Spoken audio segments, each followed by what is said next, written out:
আজকে অনেক দিন পর মাৎসন্যায় কথাটা জানেন তো মনে পড়ে গেল। আমরা প্রত্যেকেই পড়েছি মাৎসন্যায় ইতিহাসে, দখলদারি, যেখানে আমরা দেখেছি বারবার দখলদারি সামনে এসেছে, মাৎসন্যায় এই টার্মটাও বারবার ইতিহাসে সামনে এসেছে। কেন আমরা মাৎসন্যায় আজকে বললাম, কেন দখলদারির কথা বলছি?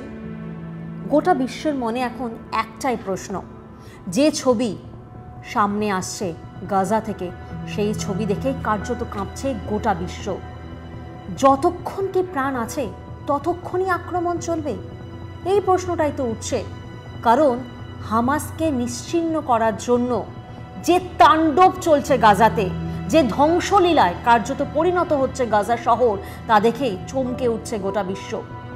ট্রাম্প এবং ইসরায়েলের এই যে যৌথ আক্রমণ, সেই আক্রমণের জেরে স্কুল বলুন, মসজিদ বলুন, খেলার মাঠ বলুন, বাজার বলুন, কার্যত ধ্বংসলীলায় পরিণত হয়েছে। সেই শহরে আজ আর প্রাণের সঞ্চার নেই। গাছপালা, সবুজ গাছ আজ খয়েরি রঙে পরিণত হয়েছে, কারণ সালোক সংশ্লেষ হয় না, সেখানে প্রাণের সঞ্চার হচ্ছে না। যে কচিকাচারা সদ্য ঈদ গেছে, গোটা বিশ্ব জুড়ে আমরা দেখেছি ঈদ পালন হয়েছে, সকাল সকাল মসজিদে গিয়ে নামাজ পড়েছেন, কিন্তু গাজা শহরে সেই মসজিদে নামাজ আদা করা হয়নি, নামাজ প্রার্থনা করা হয়নি। কি করে করবেন বলুন তো? মসজিদ তো এখন ধ্বংসস্তূপ। মসজিদ যখন ধ্বংসস্তূপ, প্রত্যেকটি বাড়ি যখন পোড়া বারুদে ঢেকেছে, সেই বাড়িতে যখন কোনো মানুষজন নেই, শুধুমাত্র ধ্বংসস্তূপে পরিণত হয়েছে, কারা প্রার্থনা করবেন? কাদের জন্য প্রার্থনা করবেন? প্রশ্নটা উঠছে, প্রশ্নটা বারবার উঠছে, কারণ যে ছবি সামনে আসছে, এই ছবি বলে দিচ্ছে অন্ধকারে ঢেকে গেছে গোটা গাজা শহর, ধ্বংসস্তূপে পরিণত হয়েছে। এ ছবি যেন প্রাচীন কোনো শহরের একটি ছবি, যে ছবি ধ্বংসস্তূপের ছবি। আর সেই ছবি বারবার জানান দিচ্ছে, শুধুই কি হামাস, শুধুই কি জঙ্গি মুক্ত করার জন্য এই পুরো প্রসেস? যুদ্ধবিরতি লঙ্ঘন হয়েছে আমরা জানি, নেতানিয়াহু সরকার দ্বিতীয়বার আক্রমণ করেছে, আক্রমণের ঝাঁজ বাড়িয়েছে, আর আক্রমণের ঝাঁজ বাড়িয়ে আজ আমরা দেখছি কার্যত গাজা শহর শুধুমাত্র ধ্বংসস্তূপে পরিণত হয়েছে। মাইলের পর মাইল যেদিকে চোখ যাবে পোড়া বাড়ি, কালো, পুরো কালো রাস্তা, বারুদের গন্ধ, ধ্বংসস্তূপ, ধ্বংসলীলা। সেখানে আজ আর বাচ্চার কান্নার আওয়াজ আসে না। সকালবেলা স্কুলে যখন ঘন্টা বাজে, সেই ঘন্টার আওয়াজও আজ আসে না। গোটা বিশ্ব যখন সকালবেলা ঘুম থেকে ওঠেন, আজ কি করবেন সেই পরিকল্পনা নেওয়ার জন্য, কিন্তু গাজায় আজ বোধহয় মানুষজন কাল সকালে ঘুম আমাদের ভাঙবে তো, এটাও বোধহয় তারা সেই আতঙ্ক নিয়ে ঘুমন, যে আমরা বেঁচে থাকবো তো, আজকের রাতটাই আমাদের জন্য শেষ নয় তো। 50,000 মানুষ মারা গেছেন এই হামলায়, কিন্তু জানেন, চমকে উঠবেন, ইসরায়েল বাহিনী আইডিএফ তারা দাবি করছেন যে 50,000 মানুষের মধ্যে 20,000 জন নাকি হামাসেরই জঙ্গিরা রয়েছে। না, তথ্য অন্য বলছে, পরিসংখ্যান অন্য বলছে। সাধারণ মানুষ হাহাকার, শুধুই হাহাকার, শুধুই কান্নার রোল, কেঁদে আঁতড়ে উঠছেন, হাহাকার। এক ফোঁটা জলের জন্য ছোট বাচ্চারা তারা কান্নাকাটি করছে, তারা কান্নার রোলে তারা ভেঙে পড়ছে। কেন জানেন? ত্রাণ এসে পৌঁছচ্ছে না, ত্রাণ পৌঁছতে দেওয়া হচ্ছে না। যে স্বেচ্ছাসেবী সংগঠনগুলি তারা সামনে এগিয়ে আসছে, তাদেরকেও কার্যত কাজ করতে দেওয়া হচ্ছে না। তাদের উপরও আক্রমণ চলছে, দফায় দফায় আক্রমণ চলছে, চারদিক থেকে ঘিরে ধরা হয়েছে। তাহলে প্রশ্নটা তো এখানেই, শুধুই কি হামাসকে নিশ্চিহ্ন করার জন্য, নাকি দখল করার জন্য? শুরুতেই বললাম মাৎসন্যায়, এই জন্যই বলছি, আবারও বলবো, দখলই কি আসল তাহলে টার্গেট? ওই যে বলা হয় না, কাহি পে নিগাহে তো কাহি পে নিশানা। তাহলে কি হামাসকে সামনে রেখে, অর্থাৎ জঙ্গি মুক্ত করা হবে, এটাই কি সামনে রেখে, সেই বার্তা গোটা বিশ্বের সামনে রেখে আসলে কি প্যালেস্টাইন ভূখণ্ড দখলের কোনো পরিকল্পনা, কোনো প্ল্যানিং হতেও পারে? প্রশ্ন আমাদের নয়, প্রশ্ন গোটা বিশ্বের। যে ছবি সামনে আসছে, সেই ছবি দেখেই এই প্রশ্ন সামনে উঠছে, আর আপনারা চমকে উঠবেন।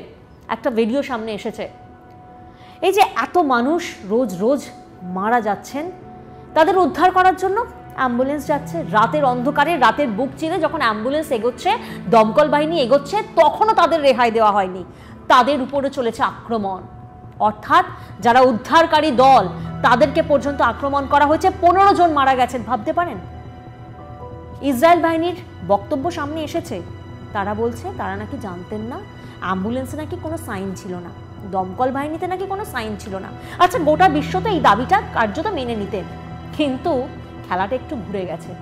যারা মারা গেছেন না, তাদের একটা ভিডিও সোশ্যাল সাইটে এসেছে, আর সেখানে কার্যত স্পষ্ট অ্যাম্বুলেন্সে সাইন ছিল, ফ্ল্যাশ লাইট জ্বলছিল, দমকল বাহিনীর ফ্ল্যাশ লাইট জ্বলছিল। অর্থাৎ ইসরায়েল বাহিনীর আইডিএফ যে দাবি করছে, সেই দাবি কার্যত নস্যাৎ করছে এই ভিডিও, দাবি নস্যাৎ করছে এই ভিডিও। কারণ ভিডিওতে তো কার্যত স্পষ্ট যে তার মানে যারা উদ্ধার করতে যাচ্ছেন তাদেরকেও টার্গেট করা হচ্ছে। কেন তাদের টার্গেট করা হচ্ছে? তাহলে কি চায় না ইসরায়েল বাহিনী যে কোনো প্রাণের সঞ্চার সেখানে থাকুক, কোনো প্যালেস্টাইনি সেখানে থাকুক, কোনো প্যালেস্টাইনি শিশুরা সেখানে থাকুক? কারণ শিশুরাই তো আগামীর ভবিষ্যৎ, শিশুরাই তো আগামী প্রজন্মকে পথ দেখাবে, কিভাবে তাদের পিতৃপুরুষকে, কিভাবে তাদের বাবা মা বা তাদের পরিবারকে কিভাবে কার্যত মেরে ফেলা হয়েছিল।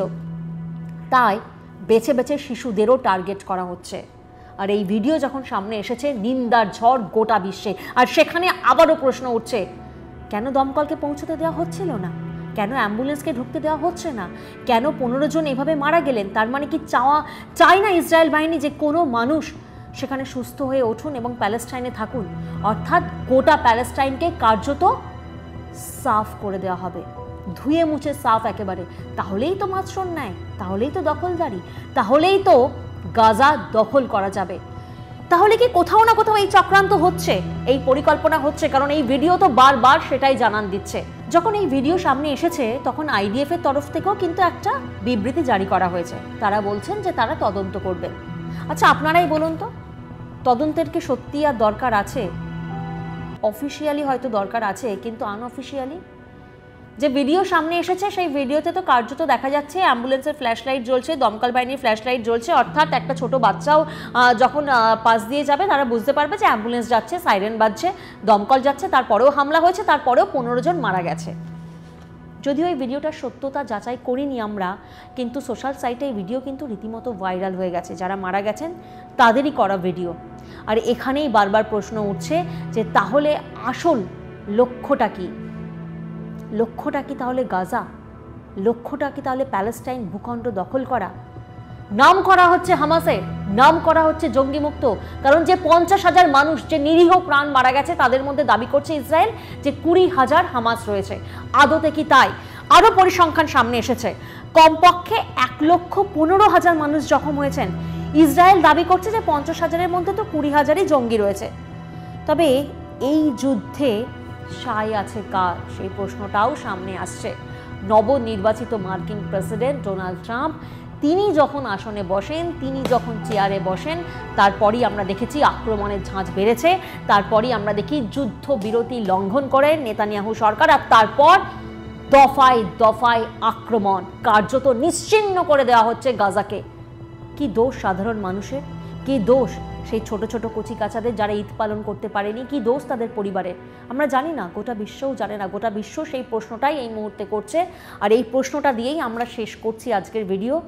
কবে এই আক্রমণ শেষ হবে? কবে এই ধ্বংসলীলা শেষ হবে? কবে এই ধ্বংসস্তূপ থেকে প্রাণের সঞ্চার হবে? কারণ পচা গলা দেহ চারদিকে ছড়িয়ে ছিটিয়ে রয়েছে। জটিল রোগ, সংক্রমণ হতে পারে, একবার ভাবুন, আবারও একটা মহামারী আসতে পারে। কারণ চারদিকে তো ছড়িয়ে ছিটিয়ে রয়েছে পচা গলা দেহ। তাদের উদ্ধার করার জন্য যারা পৌঁছচ্ছে, তাদেরকেও পৌঁছতে দেওয়া হচ্ছে না, ত্রাণ পৌঁছতে দেওয়া হচ্ছে না, পানীয় জল পৌঁছতে দেওয়া হচ্ছে না, বাজার খুলছে না। কোথায় যাবেন সাধারণ মানুষ? এভাবেই কি পচে গলে মরবেন? আর তারপর শেষকৃত্যও সম্পন্ন হবে না। শেষকৃত্য যদি সম্পন্ন না হয়, কি হবে? দেহ পচে সংক্রমণ ছড়াবে, জটিল রোগ ছড়াবে। আবারও কি তাহলে একটা মহামারীর পথ? আর আবারও কি তাহলে একটা সভ্যতা ধ্বংস? আর তারপরেই প্যালেস্টাইন দখল? প্রশ্নটা থাকছে।